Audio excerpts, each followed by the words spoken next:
Comportamiento a la flexión de vigas confinadas. Relación esfuerzo de formación de los materiales. Vamos a ver el concreto, esfuerzo de formación de un concreto confinado, ¿no?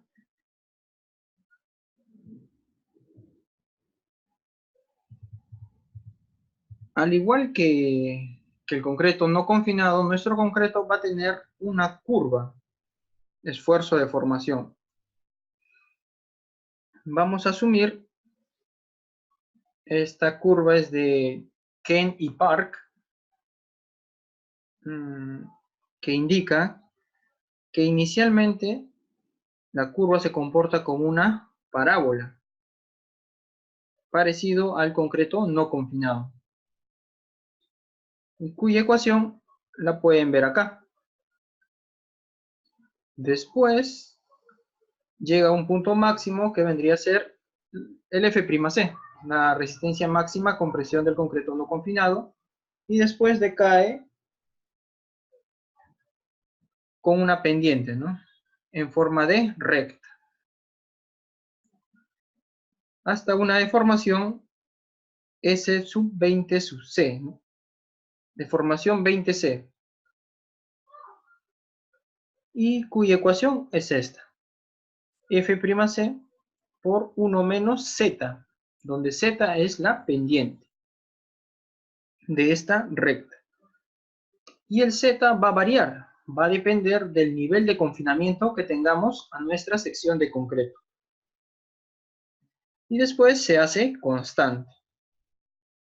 Esta deformación 20 sub C llega cuando la resistencia a compresión del concreto se ha degradado hasta un 20%, ¿no? Y después es constante, por lo que la siguiente parte es 0.20 F'C.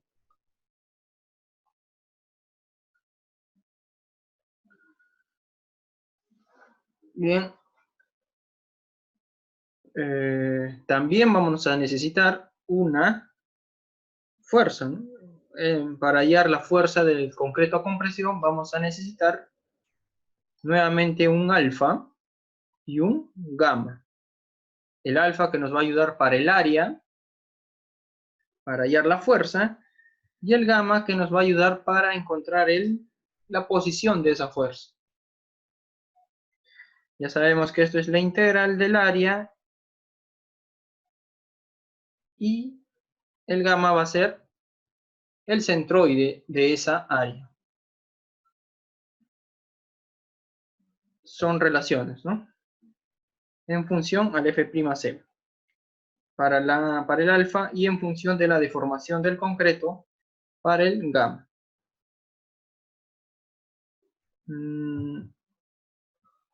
Veamos ahora el Z. El Z va a ser igual a 0.5 dividido entre 3 más deformación C sub 0, que ya sabemos que vale 0.002, multiplicado por F'C, todo esto dividido entre F'C menos 1000. Pero F'C debe estar en libras por pulgada cuadrada. Libras por pulgada cuadrada, ¿no? En estas unidades, en PSI. A eso le sumamos 3/4 del ρS, donde el ρS es la cuantía volumétrica. ¿Qué cosa es la cuantía volumétrica? Simplemente es la relación entre el volumen,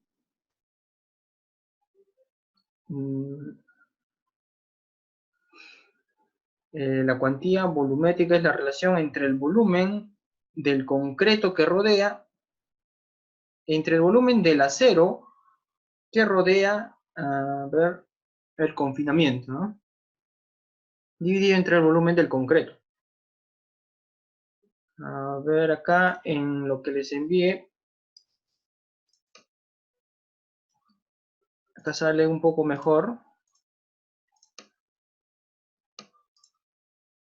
descripción de lo que significa el ROSU S en el manual.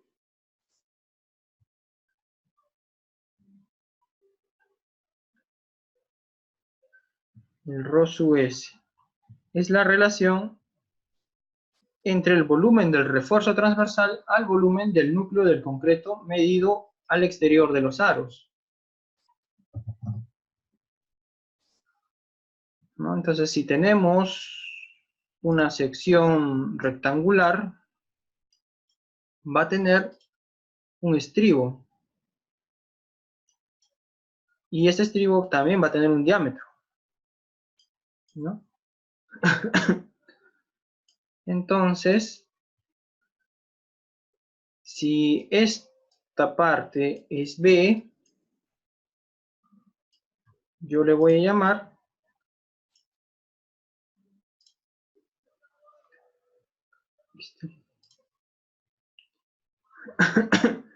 yo le voy a llamar B'' va a ser igual al B menos 2 veces el recubrimiento, ¿no? Esto de acá es el recubrimiento. Esto es recubrimiento. Entonces el recubrimiento es igual en ambos lados. Recubrimiento. A eso lo voy a llamar B''. Y le voy a llamar B' simplemente al B menos 2 veces el recubrimiento y menos B'' vendría a ser al eje del estribo. Al eje. Esto es B',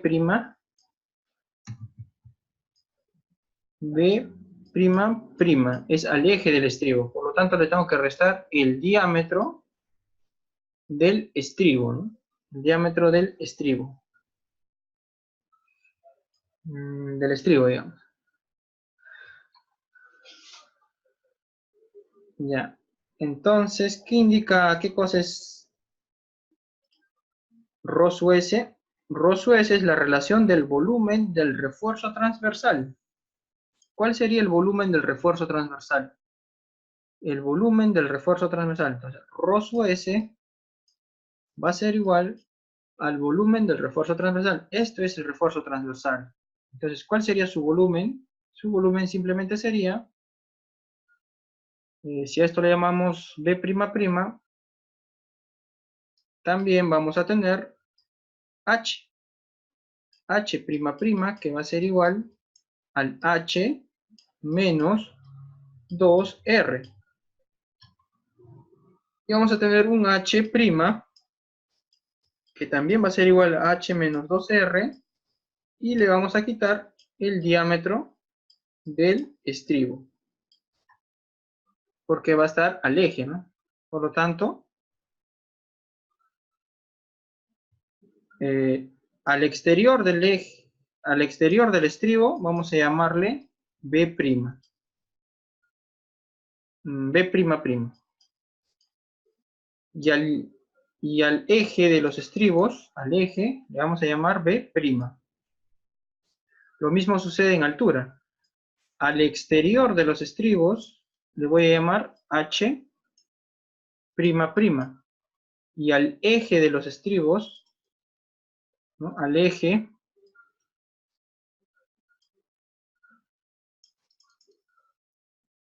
le voy a llamar H''. Entonces ya tengo el eje, ¿no? El eje simplemente sería el perímetro. El perímetro sería B'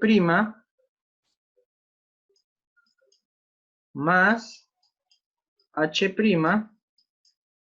multiplicado por 2. Eso sería el perímetro de nuestro estribo. Y para hallar el volumen simplemente es el perímetro por el área.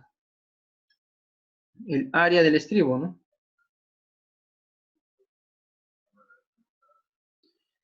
Por el área. El área del estribo. Área del estribo, ¿no? Digamos, le ponemos área del estribo.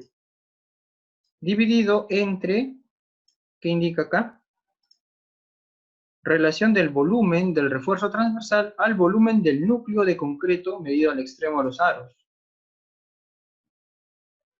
Al volumen del concreto, ¿no? Entonces, si lo vemos en elevación, esta columna, esto vendría a ser nuestro núcleo, y esto vendría a ser lo que es el concreto, el recubrimiento, al exterior, ¿no? Va a tener también su diámetro, digamos que serían, no, ahí lo dejamos. Entonces, mi estribo, ¿cómo lo llamamos? A ver.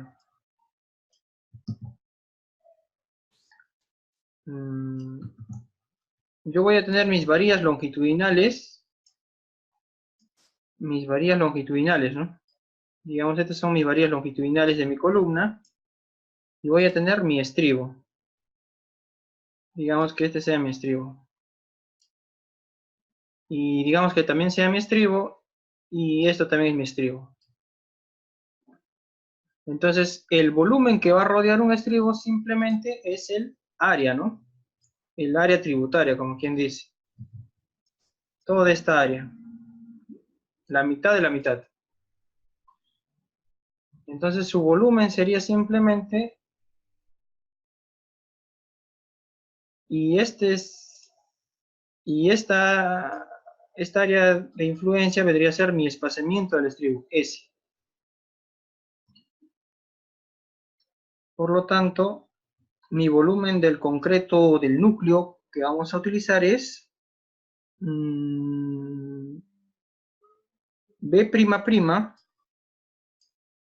al exterior, ¿no? Al exterior B'' por H''.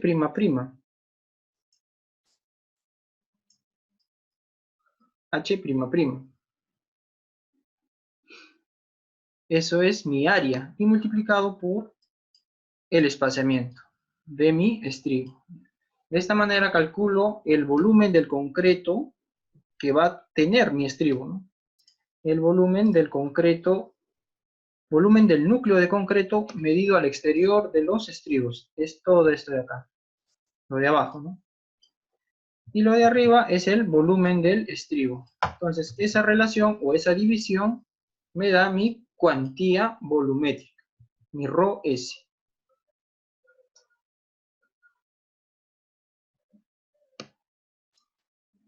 Entonces, ya sabemos qué cosa es B''.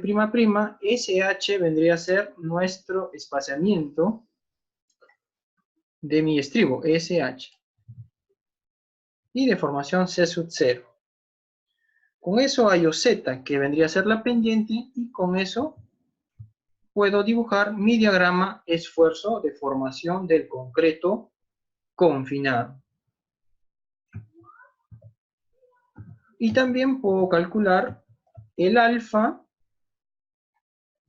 que ya sabemos que es a qué se refiere, para el concreto confinado para los dos tramos, para este tramo y para este tramo, dependiendo en qué posición esté mi deformación del concreto. Es algo parecido a lo que hicimos en la clase anterior. Esto sería mi alfa cuando la deformación va de 0 a deformación C0, y este es mi alfa cuando la deformación va de C0 hasta deformación 20C. También podemos calcular los gamas, ¿no? El gamma, este vendría a ser mi fórmula del gamma cuando la deformación del concreto está entre 0 y deformación C0, y el gamma cuando la deformación del concreto está entre S0 y E20C.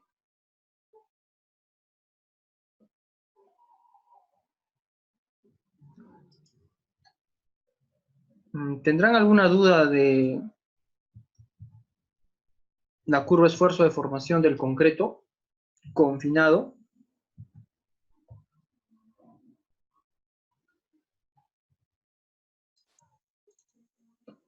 ¿No? Primero ya hemos definido ya. ¿Tendrán alguna duda? Vamos a hacer un ejemplo también, un diagrama momento-curvatura.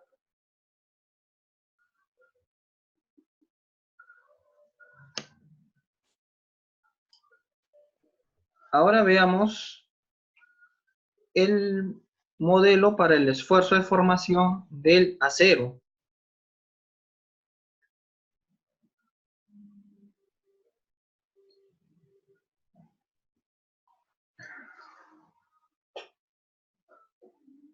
Vamos a utilizar el modelo de Park-Pauling, ¿no? Para el acero.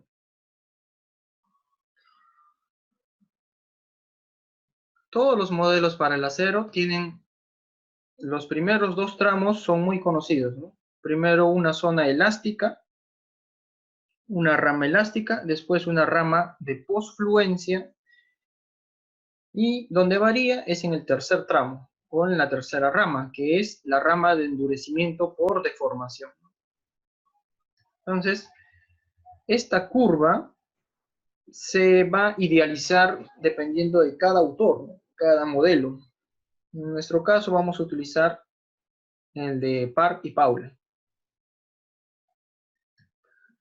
donde indica que esta función va a ser Fs, el esfuerzo del acero en este tramo. Y el esfuerzo del acero va a estar dado mediante esta ecuación. M,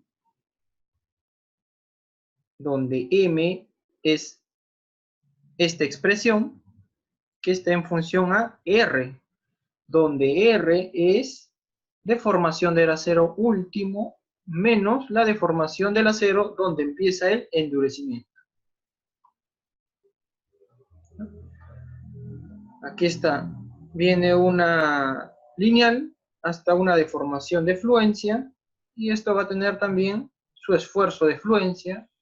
Después tiene una rama postfluencia, donde el Fy es constante hasta un punto, y este punto se le conoce como deformación del acero al inicio del endurecimiento. Después endurece hasta una deformación última del acero, que está asociado a un esfuerzo último del acero. ¿De acuerdo? Entonces, con eso hemos definido el material del acero, el diagrama, el modelo esfuerzo de formación para el acero.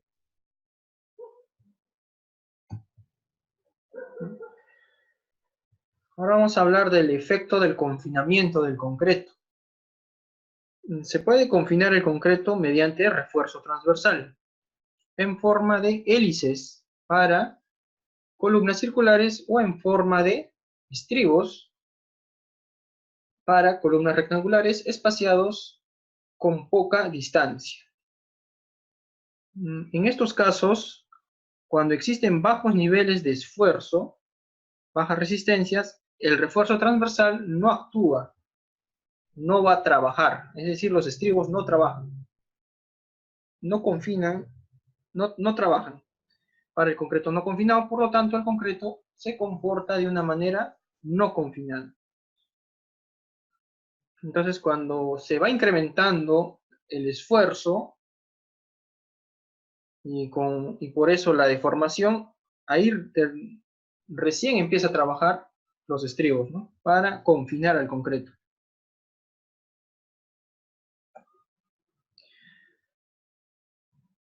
Las deformaciones transversales se hacen muy elevadas debido al agrietamiento interno progresivo y el concreto se apoya contra el refuerzo transversal, ¿no? El concreto va a querer explotar, va a querer salir, pero el refuerzo transversal lo va a impedir. Y de esta manera hace que la resistencia del concreto se vea incrementada un poco. En algunos modelos se incrementa, como el modelo de Mander, pero su ductilidad se va a incrementar aún más. Entonces, el confinamiento inicialmente no funciona o no trabaja, va a trabajar a niveles mayores de esfuerzo. Entonces, muchos investigadores han demostrado que el confinamiento por refuerzo transversal mejora considerablemente las características del diagrama esfuerzo de formación del concreto. Y se hicieron una serie de ensayos, ¿no? Cilindros. Pueden ver acá 3 familias de curvas, esfuerzo de formación.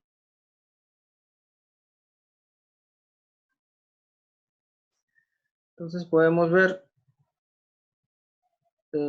una curva esfuerzo de formación con un espaciamiento a cada 120 milímetros, ¿no? Entonces,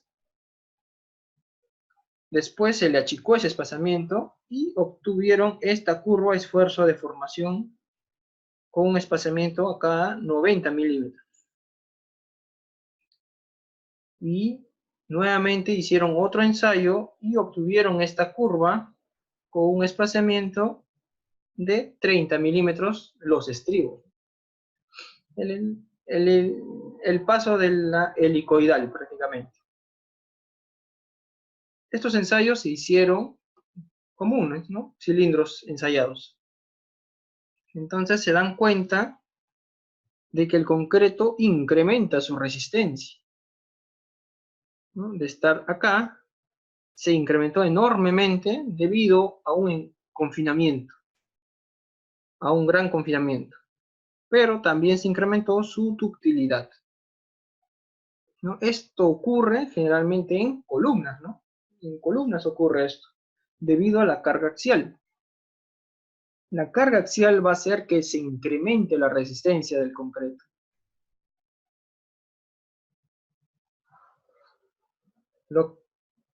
Lo que va a reducir va a ser su ductilidad también, ¿no? Entonces, si tenemos un buen confinamiento, vamos a tener mayores deformaciones del concreto. Y también se va a incrementar su resistencia a compresión de nuestro concreto,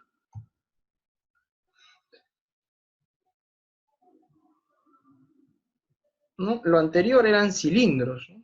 Los cilindros son circulares y están con helicoidal, ¿no? Se ve un enorme incremento de la resistencia. Pero ahora vamos a ver los prismas. Los prismas son rectangulares, ¿no? Secciones rectangulares. Y acá se puede ver, también se hicieron los mismos ensayos, que la resistencia no incrementa tanto, ¿no? Es decir, no se ve incrementada grandemente la resistencia a compresión del concreto. Pero sí se ve incrementada su ductilidad. Mientras menos espaciamiento exista entre los estribos, mayor será su ductilidad. Entonces, de eso se trata, que el confinamiento ayuda al concreto a tener mayor resistencia, pero sobre todo mayor deformación.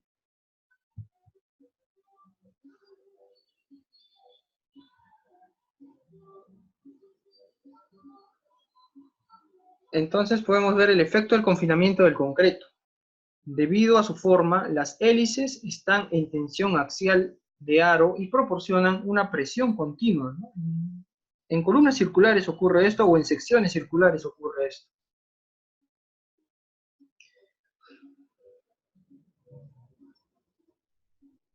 A grandes deformaciones transversales, esa presión ese confinamiento se aproxima al confinamiento de un fluido, ¿no? Y con esas expresiones de confinamiento del fluido han sacado las fórmulas, ¿no? ¿Cuál es la diferencia de una sección circular con una sección rectangular? Que en la sección rectangular no todo el concreto está confinado, ¿no? Entonces hay zonas de nuestra sección que no van a estar confinadas. A pesar de que están dentro del núcleo, no está confinado esta parte, estas partes y estas partes, ¿no? Los aros cuadrados solo pueden aplicar reacciones de confinamiento en las esquinas, ¿no? Debido a que esta presión va a tender a doblar al estribo. Por lo tanto, no está completamente confinado. Y por eso se produce esto, ¿no? En los prismas no se produce lo mismo que se produce en un cilindro, ¿no? Por eso para secciones, la mejor sección vendría a ser un cilindro, ¿no? Pero en caso de vigas, solamente se puede tener prismas. ¿No? Es evidente que el confinamiento por el refuerzo transversal tiene poco efecto en la curva esfuerzo de formación antes de que se alcance la resistencia del concreto. El perfil de la curva de esfuerzo de formación a deformaciones elevadas es una función de muchas variables, en que las principales son las siguientes. ¿De qué va a depender? Va a depender de la relación del volumen del acero transversal al volumen del núcleo de concreto, ¿no? Esta es nuestra cuantía volumétrica. Entonces, si tenemos una mayor cuantía volumétrica, vamos a tener un mejor comportamiento de nuestro concreto. Ahora, el esfuerzo de fluencia del acero también, ¿no? Si tenemos un mayor esfuerzo de fluencia del acero transversal, vamos a tener un mayor confinamiento.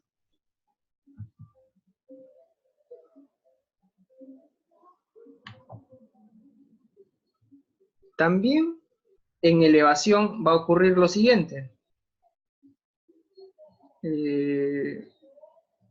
Si se dan cuenta, estas zonas no están confinadas, ¿no? ¿Se dan cuenta? Si tuviéramos menor espaciamiento de los estribos, cada vez vamos a tener menores zonas que no están confinadas. La relación del espaciamiento del acero transversal a las dimensiones del núcleo de concreto también influyen en el confinamiento del concreto, debido a que un espaciamiento más pequeño conduce a un confinamiento más efectivo. El concreto está confinado por el arqueado del concreto entre las varillas transversales, y si el espaciamiento es grande, es evidente que no puede confinarse un volumen grande de concreto, por lo que puede descascararse, ¿no? Puede salirse a grandes deformaciones, ¿no? Todo este concreto explota y sale. Todo este concreto explota y sale. Si nuestro espaciamiento es más pequeño, como acá, va a haber menos zonas de concreto no confinado. Entonces, toda esta zona es concreto confinado, y toda esta zona es concreto no confinado. Otro aspecto que va a influir en nuestro confinamiento es la relación del diámetro de la varilla transversal a la longitud no soportada. No, es la relación del diámetro de la varilla transversal a la longitud no soportada de las varillas transversales para estribos rectangulares, debido a que un diámetro grande de varilla conduce a un confinamiento más efectivo. Esto se refiere a que si tuviéramos estribado o estribos, digamos, de 1/4, es muy delgado, ¿no? Es muy delgado y no va a producir ese confinamiento que queremos. Por eso la norma indica que para varillas menores de 1 pulgada, varillas longitudinales menores de 1 pulgada, tenemos que utilizar estribos de 3/8. Y si nuestras varillas longitudinales es mayor a 1 pulgada, ya tenemos que utilizar estribos de media pulgada, ¿no? Eso indica la norma, ¿no? Y eso está relacionado con esto. Las varillas transversales de diámetro pequeño actúan como amarre entre las esquinas, ¿no? Entonces, si nuestras varillas tienen poco diámetro del refuerzo transversal, se va a arquear, ¿no? Otra cosa que influye es la cuantía también del refuerzo longitudinal. Entonces, las varillas longitudinales también generan confinamiento. Las varillas longitudinales tienen diámetro grande, y por lo general la relación del diámetro de la varilla longitudinal es tal que las varillas pueden confinar efectivamente al concreto. Sin embargo, las varillas longitudinales deben colocarse bien ajustadas contra el refuerzo transversal, para que proporcionen el confinamiento que deseamos.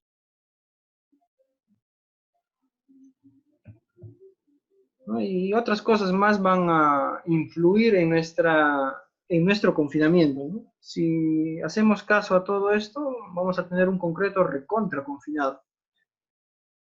Otra cosa que influye bastante es la resistencia del concreto, ¿no?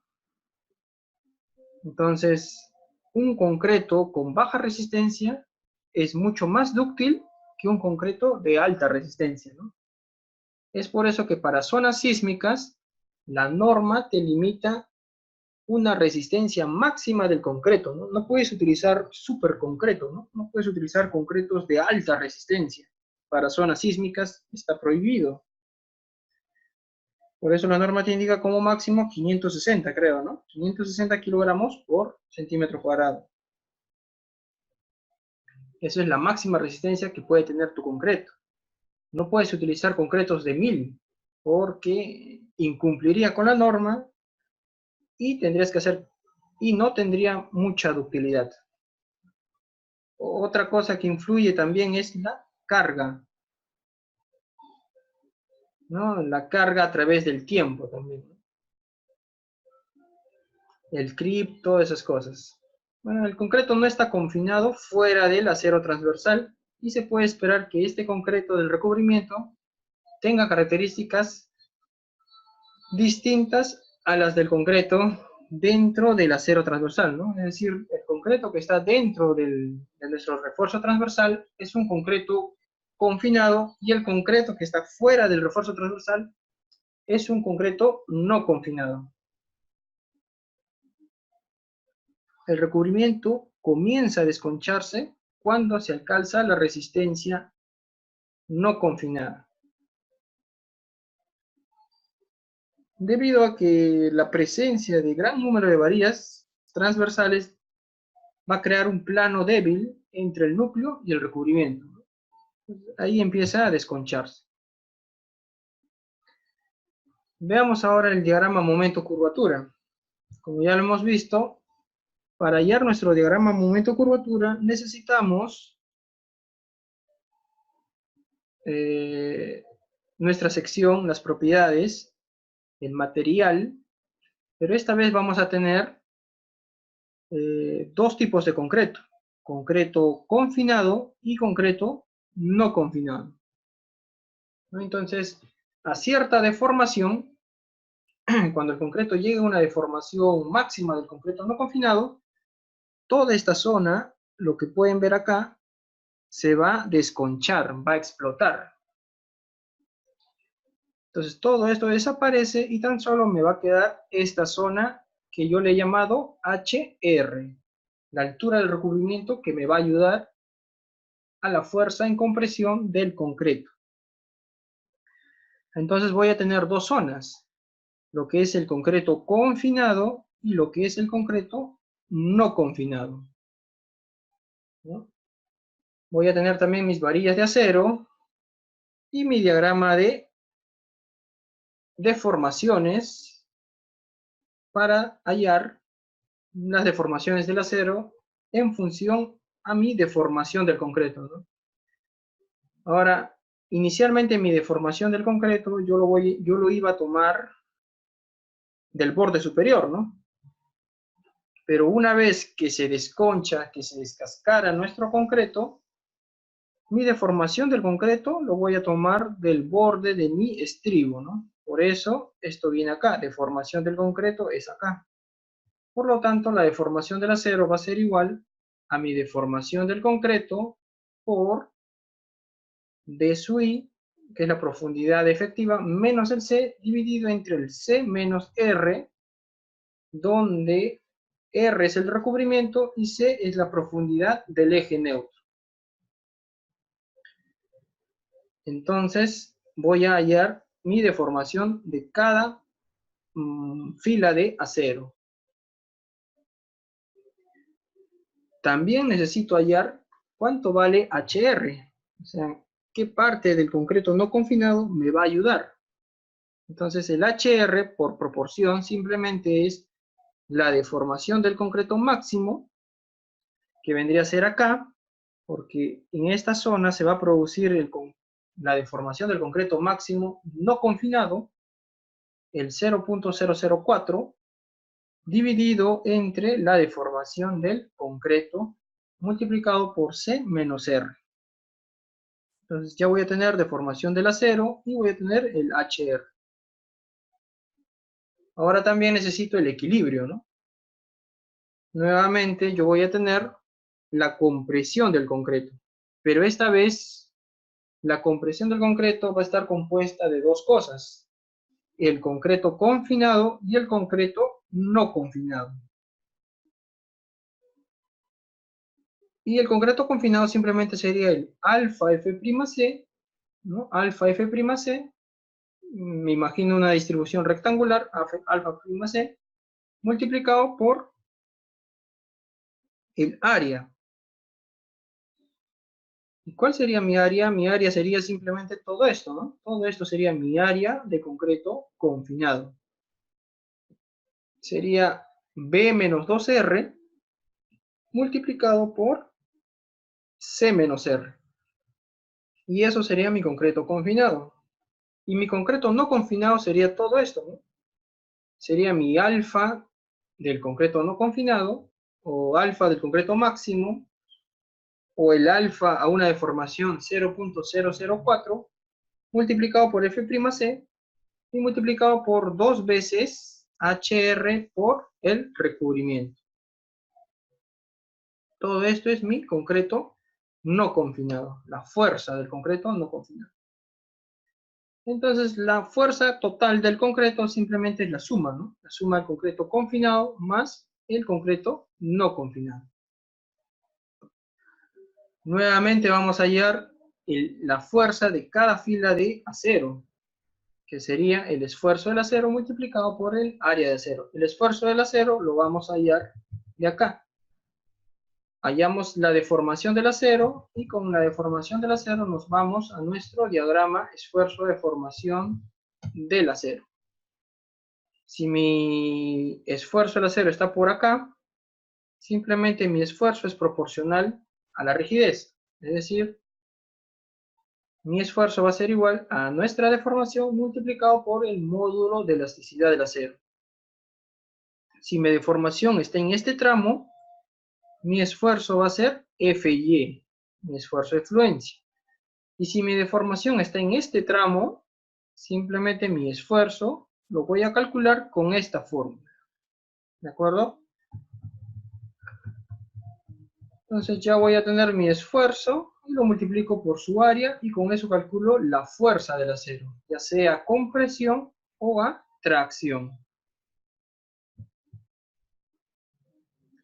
Nuevamente tenemos que cumplir el equilibrio, ¿no? O sea, nuevamente tenemos que iterar el C hasta que se cumpla el equilibrio. Una vez cumplido el equilibrio, este PA es 0, ya sabemos por qué es carga axial. En una viga es carga axial es 0, se desprecia. Hallamos el momento resistente. El momento resistente, que sería la compresión del concreto multiplicado por el gamma por C menos R, ¿no? Está en función a este puntito de acá, más la compresión del concreto no confinado por el gamma y por el HR. Y más la sumatoria del acero multiplicado por el peralte efectivo de cada rama menos el C.